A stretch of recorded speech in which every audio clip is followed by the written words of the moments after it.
All right guys, so you might have already seen the video, but the Loam Ranger just put out a video over the past week that explains why you might be seeing a lot of YouTubers falling off of YouTube or creating a lot less content. He brought up 4 main points, and I think he was pretty dead on, but I also think he was leaving off maybe one of the most important points on why you were seeing this. And that's what we're going to cover today. So let's get after it.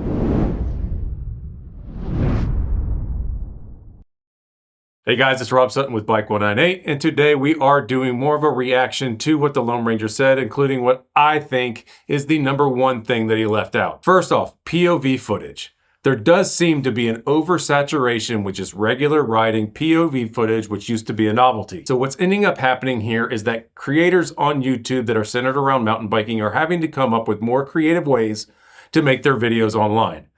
While it used to be really unique to see people riding trails somewhere where you might want to visit or see something unique, now there are so many of them because it is so easy to produce that content that they all look kind of flat and uninteresting. It is really hard to make POV footage interesting out on the trail because it tends to flatten out trails pretty easily, and now just the pure quantity of it online just makes it saturated and just run-of-the-mill footage. So while this was really cool when it first came out and there were a unique amount of people doing this, now with the cheapness of POV cameras and the amount of people using these cameras, the novelty of it is kind of over. So what ends up happening here is to be more relevant on YouTube, you have to put in more production work and be more creative about how you present your content online, that it makes it so publishing 2 to 3 videos a week is really difficult. And now, as mentioned, as you probably see from most channels where it used to be 2 to 3 videos a week, it's now down to 1 a week or once every 2 weeks or once every month. Because the amount of effort that you have to put in videos that get views on YouTube is so much more than it used to be in the past. And then the second one, with the industry challenges that they are finding within YouTube of getting sponsors to sign up to sponsor their channels and help fund the production and actually make some money to be able to do this online. Now, the problem I see here is not exactly what he saw.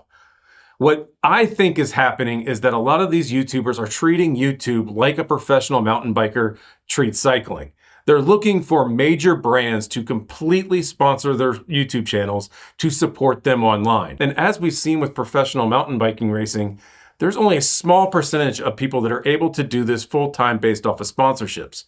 And if you look at other genres within YouTube, the way to make money on YouTube is not to rely on one brand to carry you through the entire year.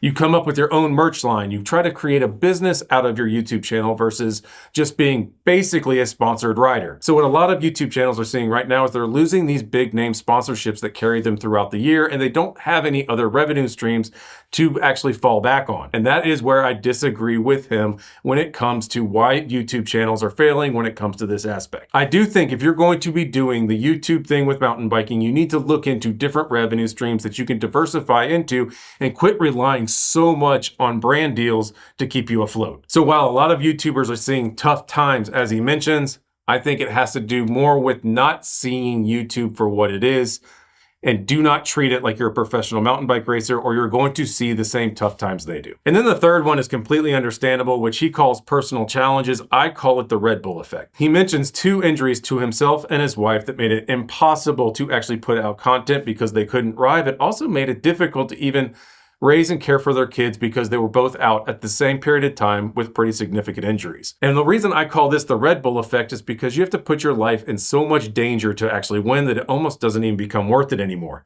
It's either end up in the hospital or get a trophy. Well, within YouTube, you're seeing the exact same thing. The most views are coming out of doing the most extreme things possible, and you're really putting yourself at risk just for views. So if you're feeling the pressure to continually put out content to get views and more views, the risk that you're putting your life in, or even just your YouTube channel because you're going to be out for extended periods of time due to injury, just don't seem worth it anymore. And then the fourth one, which he claims is the most major, which I would actually claim my next one has more to do with it than anything else, is that when the gimbal that you could wear that came out in late 2018 made it so that everyone could have really high quality video and audio to make videos. You can now hear people talking about the trail they're riding while they're riding without having to have this gigantic production. You had one camera on your body with smooth video and great audio that made putting video out onto YouTube so much easier for the average person that did not have a creative background. Up until this point, everyone that was putting out mountain biking videos had a creative background where they were used to that kind of production. Now mountain bikers that didn't have that background had a really easy time getting out really high quality video and audio. So it created a saturation and a lot more competition where it used to be a small percentage of mountain bikers that were producing content. Now there were a lot more out there, so there's a lot more to choose from out there in the marketplace. Now, the fifth one that I'm going to argue here is actually the largest, and I think it was completely ignored in this video. There is something to be said about making your hobby work. So I've been in mountain biking media since 07, 08. And you always hear that line, if you find something that you love that you can make money at, not a single day is work. Now, that is a complete lie. Sometimes you'll find that if you make your hobby work, it is no longer fun anymore because you have obligations to brands, you have obligations to the channel to put out content when it comes to your audience, to yourself, to your family. And all of a sudden you find that you're racking up your bike because you have to go out on a ride, you have to review a product, you have to get that content out. And that extra pressure on your hobby can make it really not fun anymore. What you did was you took your release from work and made it work. And now there's added pressure around what you used to do just for fun with your friends to creating content. And then almost every single ride has to have some kind of purpose on a business level. So what you end up here is with, you need a break from your hobby, which used to be your break from your work. So you get a lot of burnout and negativity that can come around something that used to be your release. And that could be a big part of why you see people putting out less content around mountain biking, because sometimes they just want to go out for a ride.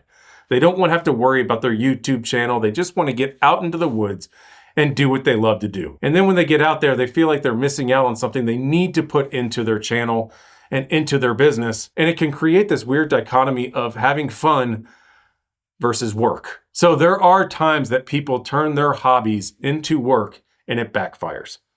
And I think that's what you're seeing with a lot of these YouTubers out there right now, is that they thought it would be all roses going into this and making mountain biking what they could do to produce an income for their family. But what they ended up doing was turn their hobby that they love into another job that they find that they don't like a lot of aspects of it now because they have to run the business side of it. All right, guys, now it's your turn. Hit up the comment section below. What do you think is keeping a lot of big YouTubers from producing more content now?